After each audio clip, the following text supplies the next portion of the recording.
원장님, 얼마 전에 원장님의 샤워 영상을 봤는데 혹시 샤워 방법이 피부에 영향을 많이 미치나요? 그럼요. 샤워 방법도 우리 바디 피부를 관리할 때 굉장히 중요한 부분인데요. 그러면 이번 영상에서는 피부가 좋아지는 샤워 방법에 대해서 좀 말씀해 드릴 텐데요. 그리고 지금 제 영상을 시청하시는 분들 중에 92.5%가 구독을 하지 않고 보고 계시거든요. 그런데 구독과 좋아요를 해주시면 제 채널을 유지하는 데 큰 힘이 됩니다. 지금 구독과 좋아요 한번 눌러주세요.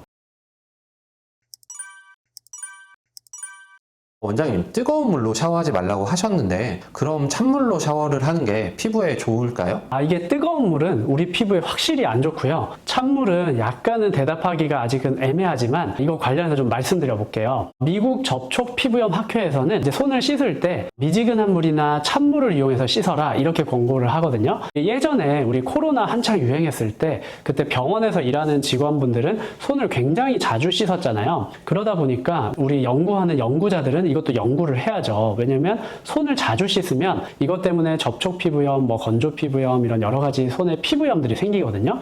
그러니까 손을 자주 씻는데 어떤 물의 온도로 씻어야 손의 피부 장벽의 손상이 덜할까? 이거 굉장히 중요한 주제거든요. 그래서 연구 결과를 보면 우선 뜨거운 물은 정말 확실하게 안 좋습니다. 손을 물에 담그기 전에 손바닥에서 수분이 얼마나 증발을 하는지 이 수분 손실 정도를 측정을 하고요. 그 다음에 따뜻한 물에 10분 정도 손을 담근 후에 피부에서 수분이 손실되는 정도를 또 측정을 합니다. 그러면 수분 손실되는 정도가 굉장히 많이 증가하게 돼요. 그 말은 우리 피부 장벽의 기능이 그만큼 약해졌다는 거거든요. 수분이 증발하지 못하도록 그걸 피부 속에 잘 가둬놔야 되는데 가둬놓지 못하고 증발이 많이 된다는 것은 그만큼 장벽 기능이 약해진다는 뜻이에요. 또 이 연구에서 차가운 물에 손을 넣은 후에 또 수분이 손실되는 정도도 측정을 했어요. 그런데 차가운 물에 손을 넣은 후에도 수분이 손실되는 정도가 증가하게 됩니다. 그런데 뜨거운 물에 손을 넣은 후에는 수분이 손실되는 정도가 굉장히 크고요. 차가운 물에 손을 넣은 후에는 수분 손실이 되는 정도가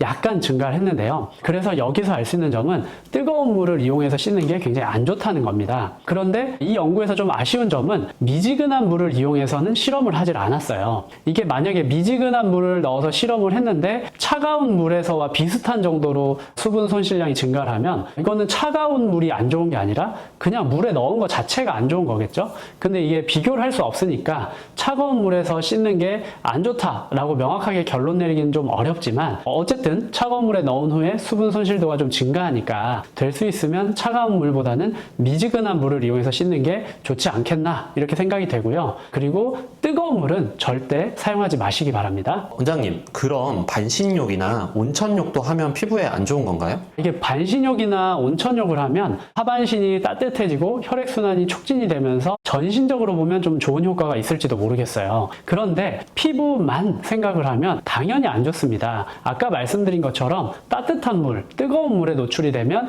그 부위 피부 장벽의 기능이 약해지면서 수분을 많이 뺏기게 되거든요. 그럼 이거 제가 여러 번 말씀드린 내용인데 피부 장벽 기능이 약해지고 수분을 뺏기면 우리 피부가 건조해지고 그럼 피부에서 염증이 증가하고 그러면 가려워지고 그럼 우리가 또 긁다 보면 피부 장벽이 망가지고 염증이 심해지고 이 악순환을 계속 돌게 되거든요. 그러니까 따뜻한 물에 반신욕을 하거나 온천욕을 하는 게 그 반신욕 하는 부위 피부에는 굉장히 안 좋을 수 있다. 이렇게 정리를 하고요. 그런데 반신욕이나 온천욕을 즐기는 분들이 대체로 나이가 좀 있는 분들이 많으시잖아요. 근데 이제 연세가 좀 증가하다 보면 원래 피부의 두께도 감소하게 되고요. 또 피지의 분비량도 감소하게 돼서 피부가 점점점 더 건조해지게 됩니다. 그런데 반신욕을 하게 되면 그 부위 피부의 피부 장벽 기능이 약해지고 수분 손실이 또 증가하니까 안 그래도 건조한 피부에 수분이 더 없어지게 되고 가려움을 느낄 확률이 더 높아지죠. 그래서 나이 드신 분들 보면 다리 같은 데서 주로 가려움을 많이 느끼시거든요. 그래서 건조 피부염으로 많이 오시는데 이런 경우에 반신욕이나 온천욕은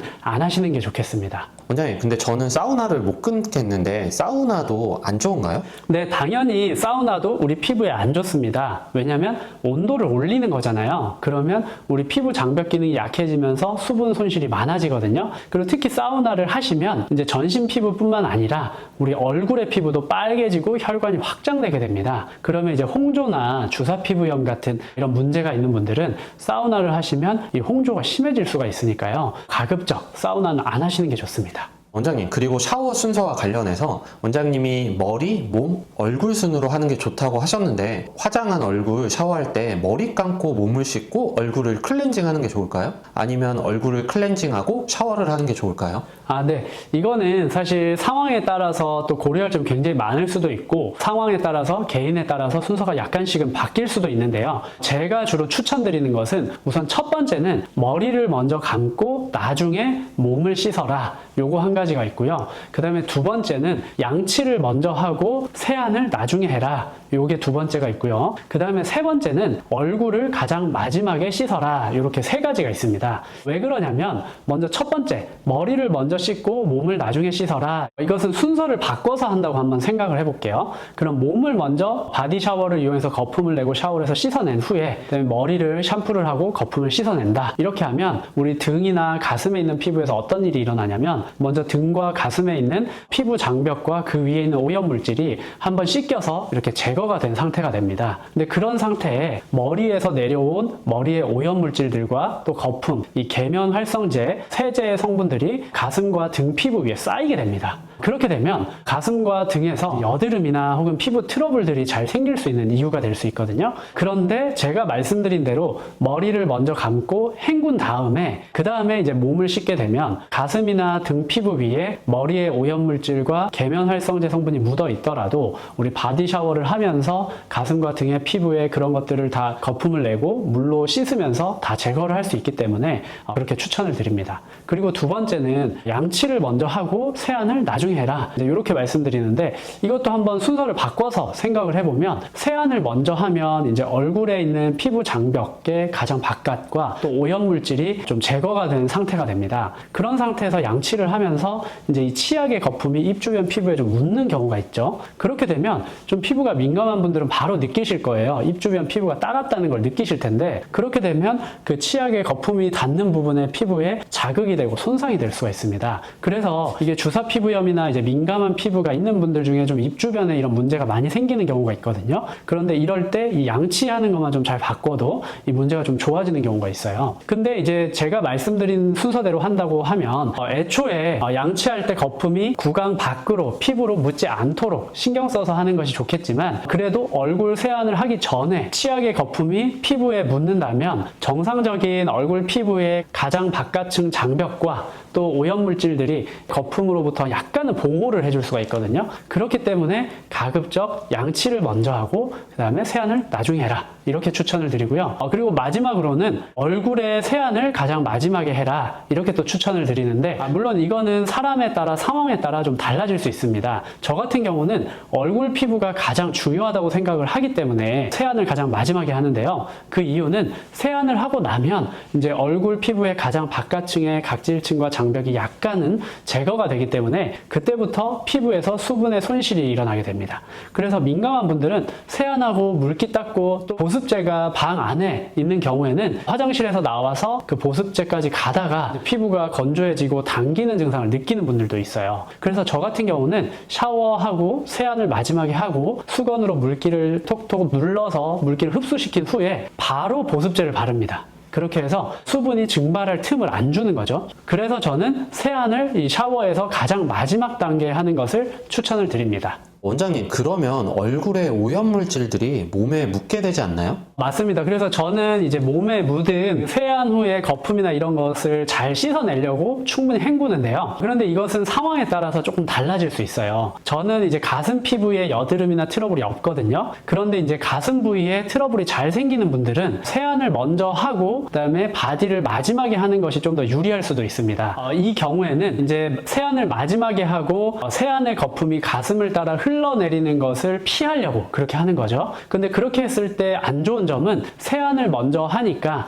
얼굴 피부에서 수분이 손실되는 정도가 이제 커질 수가 있겠죠. 그런데 좋은 점은 세안을 먼저 하고 그다음에 바디 샤워를 하고 헹궈내기 때문에 얼굴 피부에서 세안하고 흘러내린 그 오염물질과 거품이 가슴에 남아있다가 가슴 피부에서 여드름을 유발하거나 트러블을 유발하는 그 문제의 위험이 적다는 점이 이 방법의 장점이 되겠습니다. 원장님, 그리고 샤워 횟수 관련해서 여름에는 1일 1샤워해도 괜찮은데 겨울에도 1일 1샤워를 꼭 해야 하나요? 샤워 횟수는 사실 사람에 따라 상황에 따라 조절을 하시면 됩니다. 이게 똑같은 사람도 계절에 따라서 샤워 횟수를 좀 조정할 수가 있고요. 또 사람에 따라 이제 젊은 남자고 여름에 피지 분비가 왕성할 때다. 그럴 때는 뭐 1일 2회가 적정한 샤워 횟수일 수도 있겠고요. 그런데 상황에 따라서 이제 연세가 좀 있으시고 피지 분비가 많이 감소하고 피부도 얇고 그런 분인데 겨울에 피지 분비량이 굉장히 적고 건조한 상황이다. 이러면 하루에 샤워를 한 번 하면 피부가 굉장히 건조해지고 건조 피부염에 걸리실 수도 있습니다.